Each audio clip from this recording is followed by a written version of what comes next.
Welcome, everyone, to Mom in Mind. I am perinatal mental health certified psychologist, Dr. Kata Yoon-Kayani, also known on the podcast as Dr. Kat. I'm here with you on this episode to share some important dates that are coming up in the world of perinatal mental health and also to share an exciting update. Before we get into those details, I was doing a bit of reflecting on what this podcast means to me and why I continue to do this work. One of the most important parts of my work here on the podcast is to foster and provide space for people's stories and lived experience, which often includes a lot of very difficult and life-changing and challenging situations.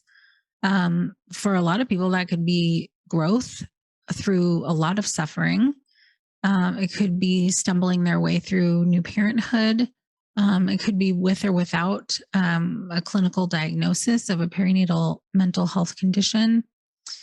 But it is incredibly important to share ways that people heal and perspective that helps us learn about the human experience through people's life transitions and really this very crucial developmental phase of becoming and being a parent. Not only are the personal stories very critical and extremely important for us to understand, but in my mind, it's also important to balance that with clinical perspective, hearing from experts in the field, hearing clinical experience, understanding what is sort of happening behind the scenes, not just in somebody's personal experience, but why they might be experiencing that, the how of, those conditions and in which ways they might come about, under what circumstances, really to give a full and whole picture as much as possible. So while the overarching goal of this podcast, of course, is to raise awareness of perinatal mental health conditions and reduce stigma, that will always be the primary focus. But to really join that awareness with information and education in order to help people feel empowered to seek out additional support from family, friends, support groups, or clinicians like trained perinatal mental health therapists or reproductive psychiatrists. When we are not in the dark about the who, what, when, where, how, and why of perinatal mental health conditions, the more power we have to be able to overcome those things. The information and education is 100% necessary for this. And thankfully, we are in a groundswell of sorts of organizations and people being more vocal about it, providing more resources, giving more information and education out to the public. So in the spirit of really wanting to continue to increase awareness, I want to highlight some important dates for May and ask you all to share either publicly or privately about some of the important events in maternal mental health. There are some in particular coming up for the month of May, such as Maternal Mental Health Week, World Maternal Mental Health Awareness Day, and Postpartum Psychosis Awareness Day. I will tell you a little bit more about that in just a moment, but I also want to emphasize that we need all of us collectively to raise our voices, show up for folks who are trying to become parents who are in the early stages of parenthood. The older ways of how we used to think of mental health are slowly fading. I wish more quickly fading. That mental health experiences were something that was just happened behind closed doors. We didn't talk about it. We didn't really want to bring any awareness to it for fear that it would bring some sort of shame or embarrassment. But the reality is that we are mind and body connected, and our physical health is just as important as our mental health. They are all interconnected. In particular, the perinatal period is an incredibly vulnerable and vitally important period of time in a person's life. What I know is that the more we're supporting new parents and aspiring parents, the better quality of life they and their children have for years to come, not just in those first few months. The reality really that we can support and even facilitate generational healing is so exciting. It's so promising. And it's really, really so cool. I have seen and witnessed, not only in my own experience, but from hundreds of women and families that I've helped throughout the years, that healing is 100% possible. I've seen many people feel better after going through, all the difficulty that the perinatal period brought, but also then seeking out healing and realizing that there might have been some old patterns, habits, and traumas even in their past that had contributed to that period of time. And with healing, they were able to feel even better in their life moving forward. It is critical that we have the right kind of help during this period of time. And the fact that there are so many organizations out there really pushing up their sleeves, getting to work and being vocal, showing up not only sort of on the ground with parents in individual therapy sessions, but in support groups, organizationally, doing work in government and trying to push legislation that will ultimately help mothers and families everywhere. So going back to the importance of awareness and education and information is also that healing is available at any time. It doesn't have to be just in that perinatal period during trying to conceive or pregnancy, after loss, or in postpartum. If you've had kids for years or experienced losses years ago, you can still find healing now. So maternal mental health awareness isn't just for people who are in their quote unquote childbearing years. We were all birthed, every single one of us. No matter if you had a baby a month ago or if your children are 20 and 30 years old and you're just now realizing that you yourself went through a perinatal mental health condition that was either undiagnosed or overlooked, healing is still possible. And I would say that, it's worthwhile to get that help for yourself at any point in the game. There's, a lot of misinformation out there about when the postpartum ends, so to speak. And it's not just after the first month or 3 months. Certainly within the first year, we're seeing a lot of perinatal mental health conditions. But some people are suggesting that you're always postpartum once you have had that experience. And whether you're caring for a child or the memory of a child, or you went through the reproductive phase without being able to have the child that you longed for. It still matters. All of it still matters, and it still counts, and it's still your experience, and healing can still happen. So while for the month of May, we are talking about Maternal Mental Health Awareness Month, please know that this applies across the board to anybody who is a hopeful parent, a lost parent, or if you've been a parent for a long time. Certainly, we want to get information and education and awareness to people who are in that really critical period of time while trying to conceive during pregnancy or loss or postpartum. This is an important juncture in the life of a parent and future generations. So let's honor all of that for May in Maternal Mental Health Awareness Month. So first up, I will highlight Maternal Mental Health Week, May 2nd through 6th.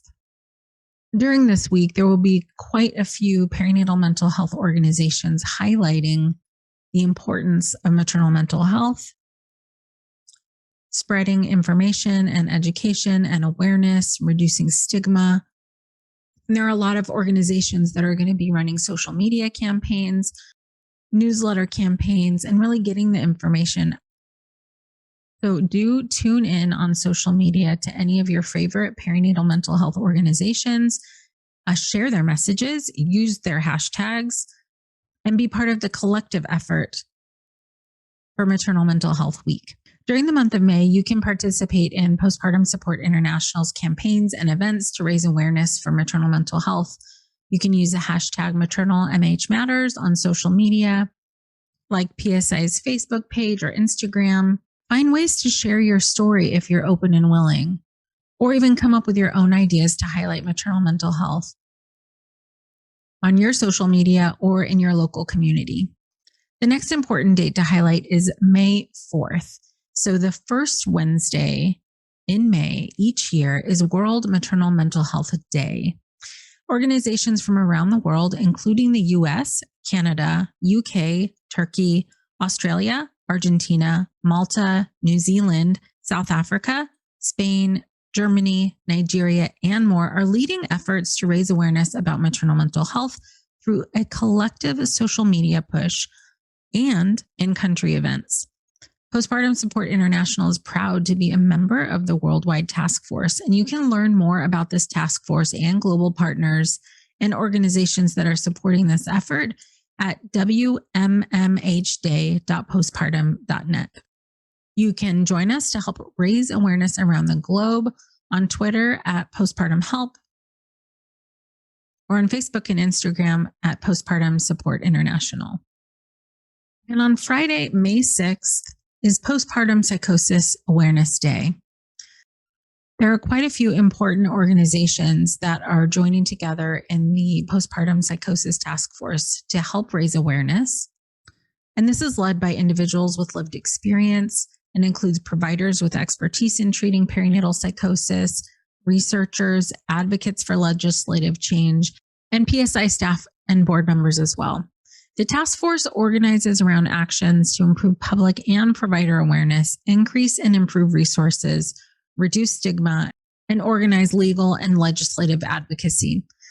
The goal of the task force is to develop resources and integrate knowledge and sensitivity about the lived experience of perinatal psychosis, as well as the unique insights of survivor advocates to all perinatal mental health advocacy, awareness, education, resources, and services.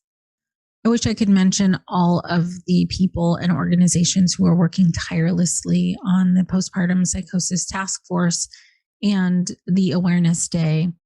What I can say is that a lot of the people and organizations working on the Perinatal Psychosis Task Force are working tirelessly. Sometimes their work goes unrecognized or unnoticed in any big public way, but their work continues nonetheless. The goal really is to help so that nobody has to experience this alone or that it could possibly even be prevented.